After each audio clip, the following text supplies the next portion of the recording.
All right, welcome in. Excited about this guest. The first ever Hall of Fame guest on Diamond Envy. So, no big deal. Sherri Coale joins us, sherricoale.com. I just subscribed to her weekly newsletter. So, if you're out there listening, you need to do the same thing as well. Sherri, thank you so much for giving us the time. Get us caught up on what's going on in your life these days. It's all wonderful. I'll tell you what, it's been a great year. It's gone really fast. I have a 1-year-old granddaughter. That's probably the best news. She just turned 1 a few weeks ago, and so I get to spend a lot of time with her, which I'm so grateful for. Such a blessing. I've been writing a lot, Yeah. as you just referenced the website.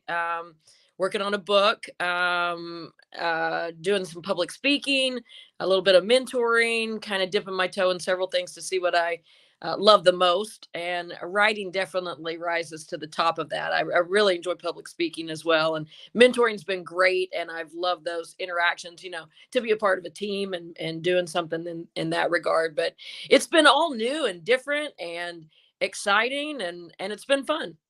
I thought when you retire, you're supposed to relax and just hang out. It sounds like you're busier now than you've ever been. That's what my mother tells me. She's like, "You need to rest." I'm like, "Rest? What? I don't understand." It's just a different kind of busy, though. That's for sure. Well, go check out sherricoale.com. Awesome stuff there.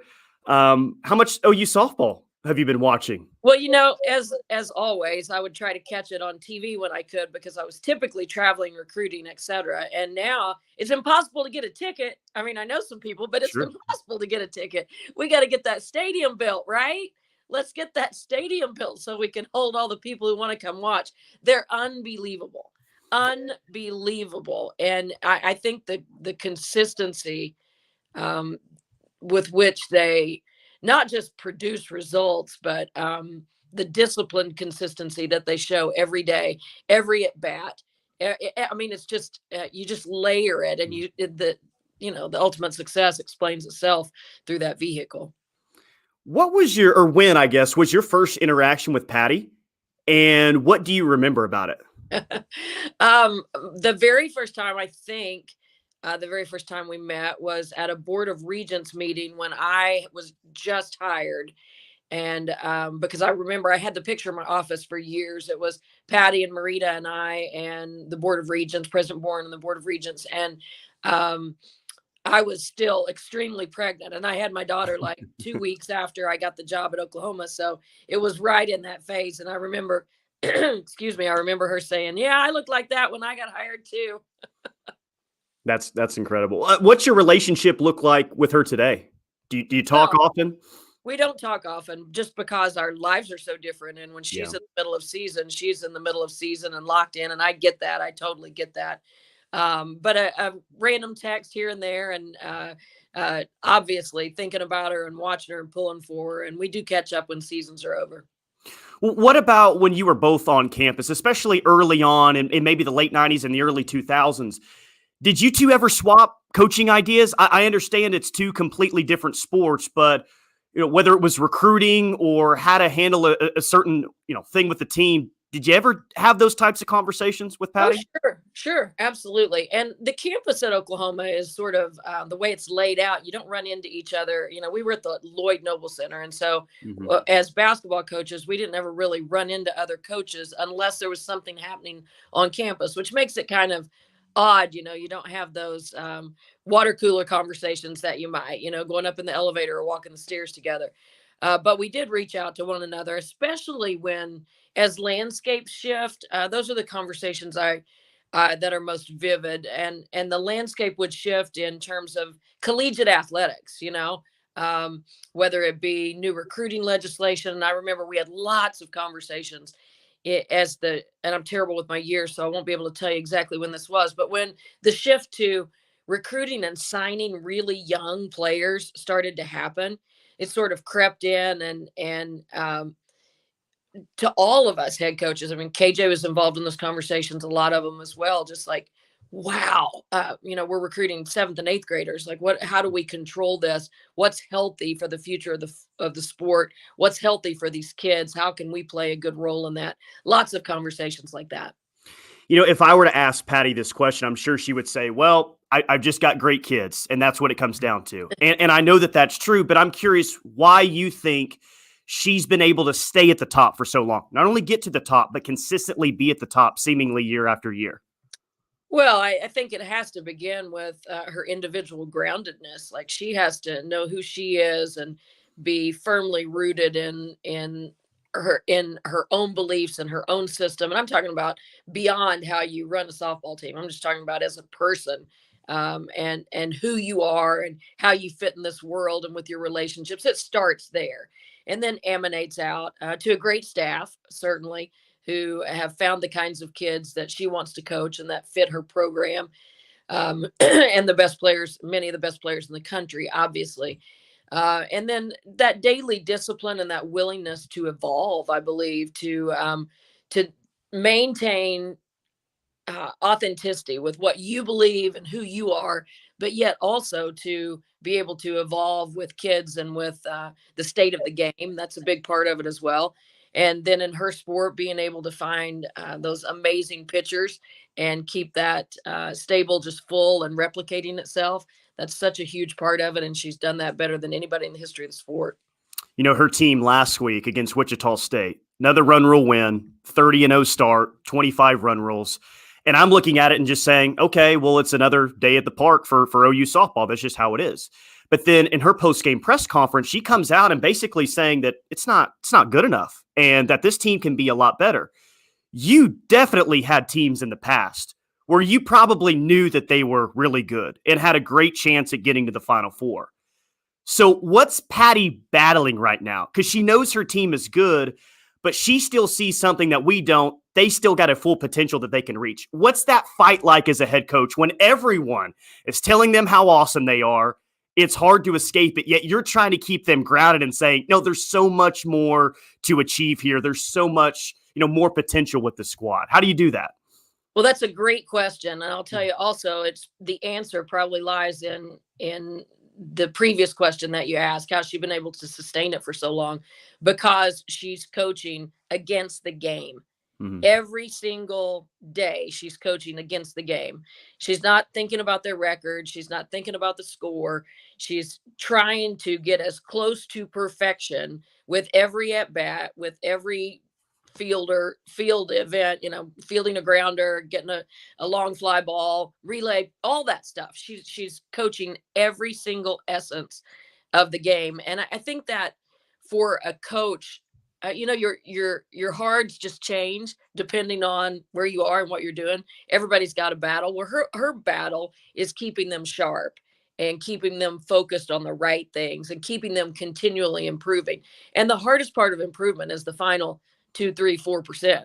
That's where it gets really, really tough. And that's probably the little wedge in which she excels the greatest. I'm curious about your time at OU during the early 2000s. You've got a name, or you got your name in the rafters right now at the LNC. Bob's got a statue on campus. They're going to do something for Patty when she retires. Mark Williams, they might do something for him. What was that time like at Oklahoma where you're going to Final Fours? Sherri's winning national championships. Bob is winning a title. Mark Williams is on campus. It just seemed like everything was rolling so hot during that time. What was that like to be the head coach of the women's basketball team? Well,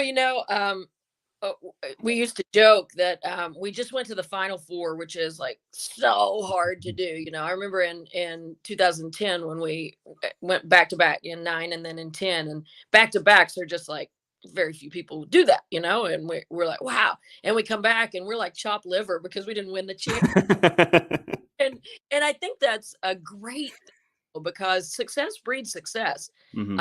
I've always felt that. So think about the cafeteria at the dorm. All right. Just think about that. So there's a gold medal gymnast that you're eating with, and there's the Lombardi trophy winner. And there's, you go down the list and think about the people that you're surrounded by, and you go to the weight room and you go to the academic center, and the people that are in your circle are the best of the best in college athletics.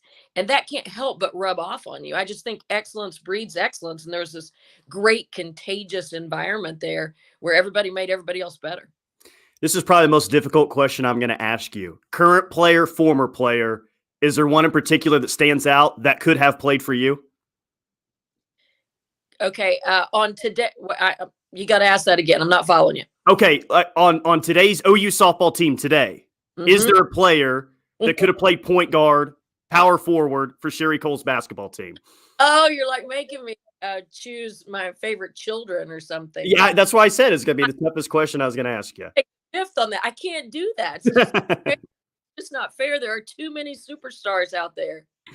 There are so many superstars. Really, there's not one right answer, Sherri. I mean, I wanted to pull Clifton. I always wanted to recruit Clifton over. I used to talk to Patty about that because she had quite a little basketball experience as well. And Patty used to try to get Aaron Ellenberg from Vegas to come and pinch run for her.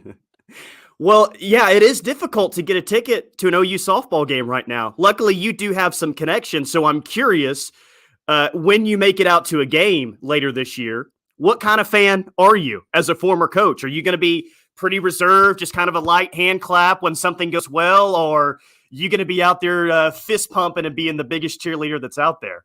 You know, I'm typically a pretty reserved fan until we do something pretty specific and excellent in a, I'm like this at OU football games, like this and then all of a sudden we make a unbelievable play, or I see an execution that's just incredible, and then I'll get up and pump my fist and scream a little bit. It's hard to be a fan though. It's just hard to, it's a different environment. Who knew people screamed at the refs and the umps so much? Yeah, no, it definitely happens. So this team is easy to admire and really fun to watch just because of how good they are, right? But I guess from an outside observer, I really respect the way that Patty conducts her program. It's a very faith-based program, which I really admire. What do you think about that approach now today in women's sports? It's working for Patty Gasso, sure, but is that something that you really respect about her, that she's built that type of faith-based program where Destiny Martinez came on this podcast and said, I was baptized in Patty Gasso's pool in her backyard? I don't know how normal that is, but what do you think of how she's approached things? I think that's super cool. I did not know that.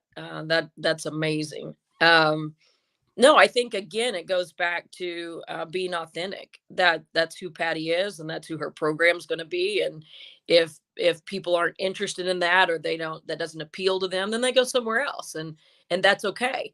But I think that she's using her platform and her sport as a vehicle, and it can't help but be. Our programs become extensions of who we are. Last question. We're coming off another great women's college basketball NCAA tournament. Softball is booming right now. I'm curious your thoughts. What's the current state of women's sports right now? What do you mean by current state? Is it getting the media coverage that it deserves? Is it booming more than it's ever been? How many people are watching it right now? Is it where it needs to be? Is it as good as it's ever been? Like, where are we at right now with women's sports and the attention on it? I do think it's the highest it's ever been. Are we there yet? No. But is there progress? Absolutely. I think when big media participants get involved, and when you watch the NCAA tournament and you see Adidas has Title IX on the back of the T-shirts that not just the women's teams are wearing, but the men's team as well. Buick's running that commercial over and over and over, where you just have the tagline of great women's sporting events, and they say you didn't see it because only 10% of women's sports are carried on TV. And so I think that the awareness is there, and that it's getting better and better. And what's important is for when women's teams have the spotlight, to take advantage of it, and by that, what I mean is producing a product that people can't not watch. We used to say, get them here, and then it's our job to keep them here and bring them back. And I think that that's still, unfortunately, that's still where we are in many respects, trying to get the product out there so that people outside, people who aren't already interested in sports, go, oh, wow, that's in front of me. I didn't know I liked that. That's Mhm. super cool. Here we go. So I think that's where Patty and her crew do an extraordinary job. If you're flipping a channel at home and you land on OU softball, you're not turning it. And if you go to that game and you get caught up in all that, you're going back and you're going to tell your friends and the people you go to church with and the people you work with about it. And that's really how that's how it spreads. And I think we're at a good point, but we got a long way to go. Sure. She's Sherri Coale, sherricoale.com. Go subscribe to her weekly newsletter. I promise you will not be disappointed. Sherri, thank you so much for your time and best of luck with everything that you have going on here in the future. Thank you, Tyler. I appreciate it so much, and appreciate what you're doing for Oklahoma softball and for women's sports. And I love the name of your podcast. That's awesome. Great creative work there. Thank you.